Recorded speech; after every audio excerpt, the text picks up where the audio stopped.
Bonjour à tous, aujourd'hui on va s'attaquer à un coupe-chou Lecoq avec un joli guillochage sur le dos qui devait être à l'origine un 5/8, qui est désormais plus proche d'un 4/8. Bon, là j'ai fait un test car je pensais qu'il n'y avait pas de biseau et effectivement je pense qu'il n'y a pas de biseau. Ça ne coupe strictement rien. On va quand même le regarder au microscope pour voir ce que ça donne. Bon bah effectivement il n'y a pas de biseau. Mais il n'y a pas l'air d'avoir trop de raccro. Ah si, un accro ici, un autre beau ici, un autre ici.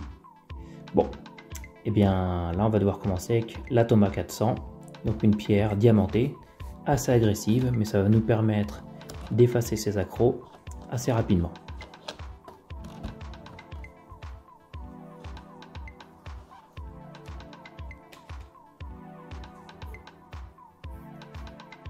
Alors, comme à l'habitude, on va recouvrir le dos de scotch d'électricien, surtout que là il y a un beau guillochage, donc ça serait bête de l'abîmer. On fait attention qu'il n'y ait pas de bulle sur le scotch. Voilà. Et ensuite, on va couper l'excès au niveau du nez.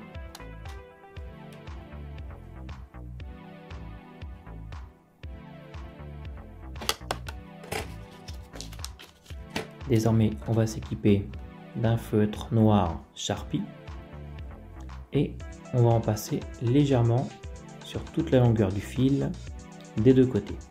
Ça va nous permettre de vérifier que quand on passe la lame sur les pierres, toute la partie du fil touche bien. Et ça va nous permettre aussi de voir si la lame est vrillée ou pas.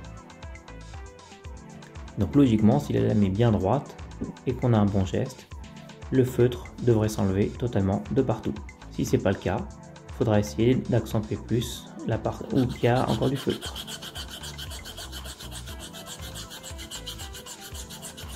Donc là on y va franchement, hein. Il faut pouvoir enlever ces marques. Alors c'est certain par contre qu'avec un grit aussi fort sur un Thomas 400 et la force qu'on met quand même sur ce rasoir, le scotch ne va pas durer longtemps.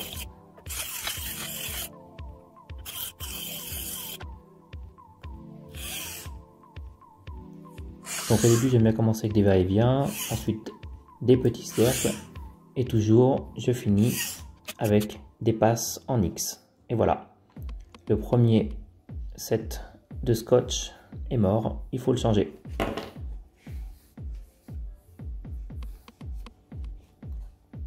Bon, on a enlevé pas mal de métal déjà, hein, comme on le voit sur le papier.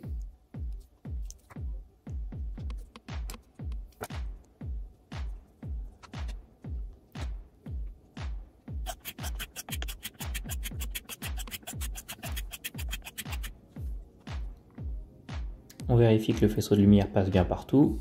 Si c'est le cas, c'est parfait. Et on va vérifier au microscope qu'on ait pu enlever nos à-coups. Bon, là on voit qu'on a fait quand même des grosses marques sur le fil, mais on a créé un biseau et il n'y a plus d'à-coups apparemment. Donc c'est parfait. Désormais, on va pouvoir passer sur une Shapton 1000. Donc on rase notre pierre. Et vu qu'on a utilisé la Thomas 400, on a fait quand même des belles marques sur le fil, c'est normal. Donc pour essayer de les enlever rapidement, on va créer une boue légère avec la Shapton 1000. Ça va pouvoir permettre d'effacer ces accros, plutôt ces rayures, assez rapidement. On vérifie que le scotch est toujours là et on y va. Donc toujours en va-et-vient pour le début.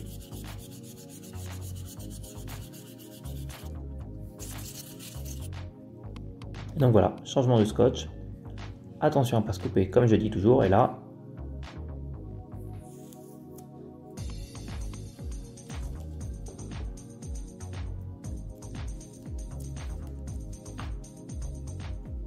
ouch, je me coupe. Il fallait bien que ça arrive. Bon, ce qui prouve qu'on a créé un bon biseau. Une petite coupure. Heureusement que ça s'est fait après la Shapton 1000 et non pas après la dernière pierre. Ça aurait été autre chose. Donc vous remarquerez le beau pansement que j'ai piqué à ma fille.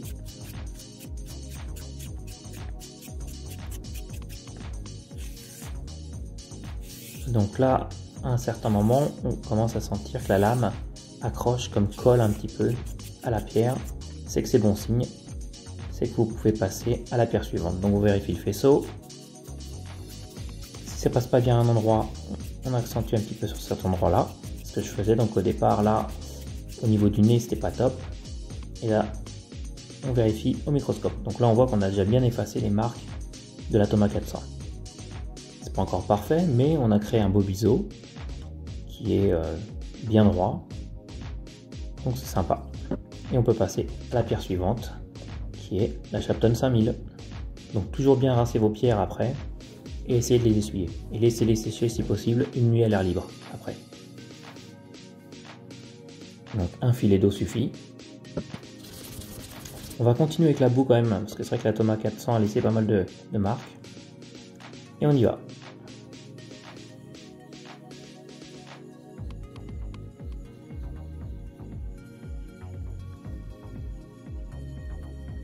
Donc là on part avec des petits cercles au départ. Ça sert pas forcément à grand chose à ce niveau là maintenant de continuer avec les va-et-vient. Mais bon, on aurait pu le faire aussi. Et après on va enchaîner avec les passes en X.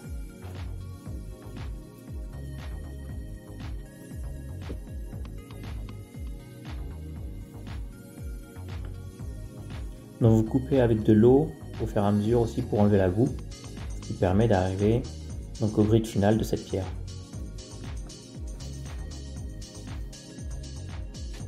On essuie la lame, on regarde bien que le faisceau passe partout et on peut voir au microscope où on en est. Donc là on arrive à quelque chose de sympa. On a un fil qui est pas mal. Il y a une petite oxydation sur le fil, mais ça devrait rien empêcher du tout. On rince la pierre. Et désormais, on passe sur notre pierre naturelle japonaise, l'Iwatani LE5. Donc LE5, cela signifie que la pierre est très dure, parfaite pour les rasoirs. On la cale bien, celle-ci est beaucoup plus petite et beaucoup moins large qu'une Shapton. Sur celle-ci, on ne fera que des passes en X. Donc la différence avec les pierres japonaises, c'est qu'on va devoir faire une boue. Et donc on va utiliser des pierres qui s'appellent des Asano Nagura, donc des Nagura. Et celle-ci, c'est la Tenju. Donc la Tenju, on est autour de 7000 au niveau du grit. Donc là on fait une belle boue, bien épaisse. On la ramène près de nous et on commence.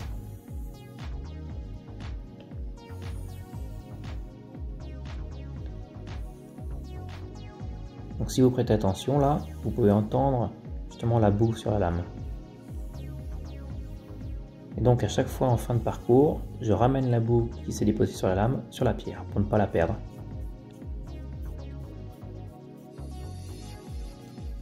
Et donc on va faire ça jusqu'à temps qu'on ait quasiment plus de boue.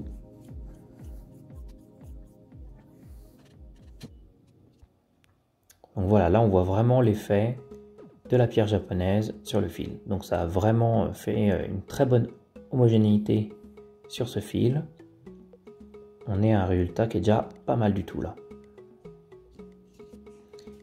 Donc là, on va nettoyer le restant de boue de Tenju. Et on va passer à la deuxième Nagura, qui est l'Asano Nagura Mejiro. Et donc là, on est sur un grit qui est proche de 9-10 000.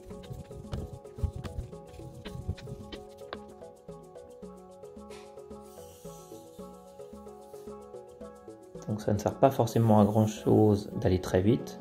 Ce qu'il faut, c'est bien soigner son geste, s'appliquer et faire en sorte que tout le fil touche sur la pierre à un moment donné.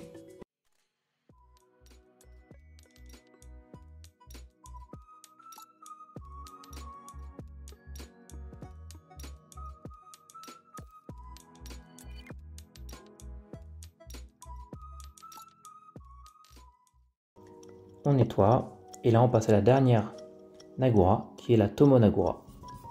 Donc avec un grit supérieur à 10 000. Donc là celle-ci, la différence c'est qu'elle crée une boue marron par rapport aux deux autres qui créent une boue très blanche. Donc là même principe, on est sur des passes en X.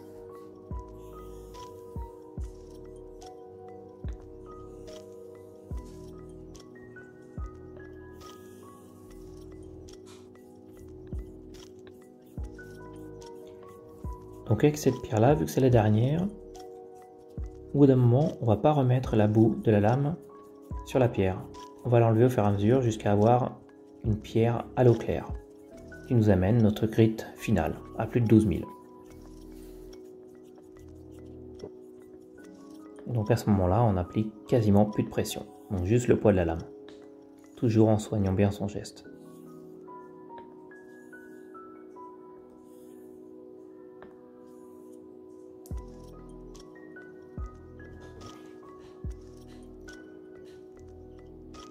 Et donc là, on va regarder au microscope le fil final.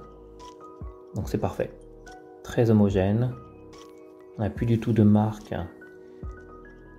des anciennes pierres dessus, donc c'est parfait. Donc là, on a fait une centaine de passes sur le strop en cuir de cheval, donc le corps de Van Schell, et on va effectuer le test du cheveu. Donc c'est un rasoir semi-vidé, donc il n'émet quasi aucun son.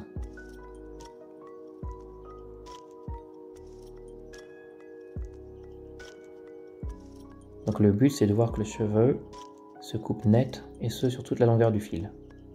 Donc là, ça se coupe très net. On voit même les morceaux de cheveux qui sautent.